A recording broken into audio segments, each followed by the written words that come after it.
Now to a new report that offers an unprecedented look into how the wealthiest Americans are able to work around the system and pay next to nothing in taxes. NBC News senior Washington correspondent Hallie Jackson has the details. They're the biggest billionaires in America, behind brands like Amazon and Tesla. Their personal fortunes, enormous. But turns out their tax bills, in some cases, are not. Not even close, as newly revealed records show exactly how the ultra-rich can work the system to pay nothing in income tax in certain years. The new report, produced by the nonprofit news organization ProPublica. What we've shown is that actually the system is upside down, that the ultra-wealthy pay less in tax than the average person. In 2018, for example, ProPublica found Elon Musk paid no federal income tax. Neither did Jeff Bezos in 2007 or 2011, the same year he claimed a $4,000 child tax credit. And renowned investor Warren Buffett avoided the most tax of any of the billionaires ProPublica looked at, according to the report. As shocking as it is, nothing that they did is illegal. Everything that they did is in keeping with our tax code. And the basic reason is we tax income, not wealth. Rich people often grow their fortunes through stocks, real estate, or companies, so they don't have to pay taxes until they sell. And they can offset their income in other ways, too, meaning it's legal to be worth a lot and pay a little. This will start a debate that is well needed in America. ProPublica points out some years the billionaires did pay hundreds of millions in taxes, depending on their investments. Bezos and Musk did not respond to NBC News' request for comment.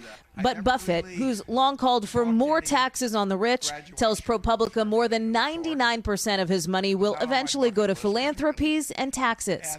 ProPublica is not sharing how it obtained the data, and NBC News has not independently verified the documents it used. Now, the Treasury Department is referring an investigation of the unauthorized disclosure of this confidential material to its Inspector General, the FBI, and the U.S. Attorney for D.C. The report adding fuel to the fire for Democrats like Elizabeth Warren pushing for a wealth tax. What this shows is it's only hardworking middle-class families that actually pay income tax. The billionaires all keep their money in wealth accumulation and pay no taxes at all on it. That's just not right. All right, joining us now, author of Winners Take All, MSNBC political analyst and publisher of the newsletter entitled The Ink, Anand Giridharadas, and columnist for Insider and host of KCRW's Left, Right, and Center, Josh Barro. Good to have you both. Anand, I'll start with you. I mean, how do we fix this problem? I mean, there's certainly some of those billionaires who would be perfectly fine paying the child tax credit. But they're not breaking laws, but yet perhaps the laws are being created in their favor because of a cycle that might need to be stopped. Can you explain that? This is not a story of law breaking, as you say. It's a story of a social contract built on madness. When you tax regular people, their income, which is essentially a tax on working for a living, and you don't tax wealth, which is the form of income that very rich people have, you end up with this outcome. And just to be very clear for folks, you know, taxing billionaires for their income is sort of like awarding, you know, medals in a pie eating contest for shoe size. You're simply measuring the wrong thing. A billionaire's income is a made up number that they are able to conjure. You go to any billionaire. Someone close to Warren Buffett explained this to me some years ago in Nebraska. You go, like, they can just pick a number, right? And say, I want my income to be $11 million this year. My net worth may have gone up by $10 billion, but I want it to go up by 11, my income to be 11 million this year. Or I want my income to be $1 this year. I want my income, as Donald Trump did, to be negative this year. You can pick a number, you can find an accountant, and they can set up real estate investment trusts or do some kind of, you know, philanthropy thing, or they can declare some loss, or they can sell some dead stock. They can do any number of things, and they can literally get you whatever income number you want. So we need to be serious that wealth is the income that rich people have, and it should be taxed the way regular people's income is taxed, if not higher. Because right now we are taxing the idea of going out of your house and working every day, but we are not taxing the activity of sitting on top of mountains of money for a living. So, Josh, at the same time, this can be both outrageous and completely unsurprising that rich people find ways to not pay taxes. So what do you see in these numbers? Well, I don't find the numbers surprising because the way a person like Jeff Bezos is rich is that he owns a whole bunch of stock in Amazon, and if he doesn't sell the tax, he doesn't have a capital gain, he doesn't owe tax on it in that year.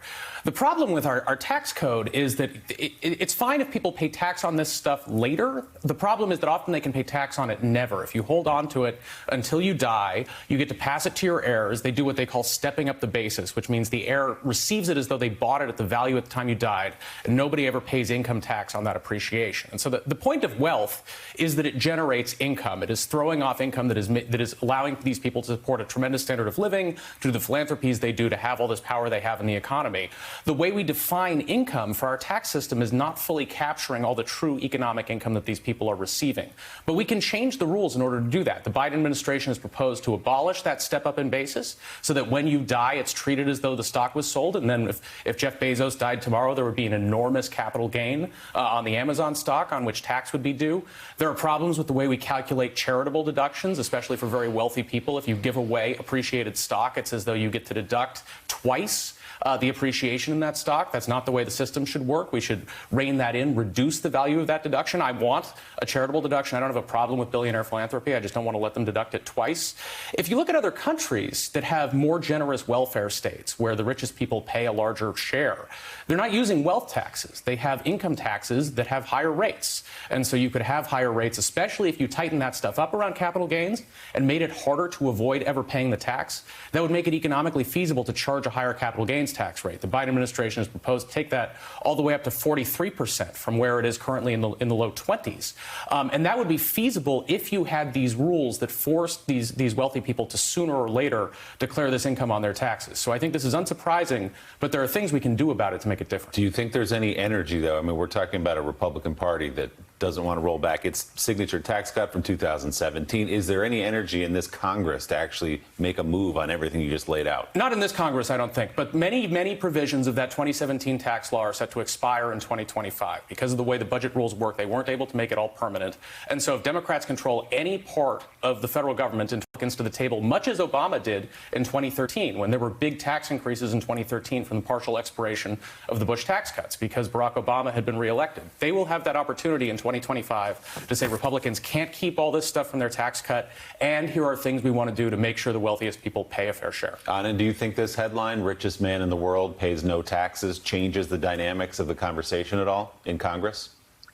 I hope so, because I think regular people who are paying thousands of dollars in taxes that hurt them, that cost them to not have to buy something for their children that they otherwise would have bought, are seeing someone else not paying any and getting a $4,000 child credit. And I think, some of the policies Josh talked about are important, but I think we need to, frankly, be more ambitious and forget what's plausible with this Congress or that Congress and first think about ideals.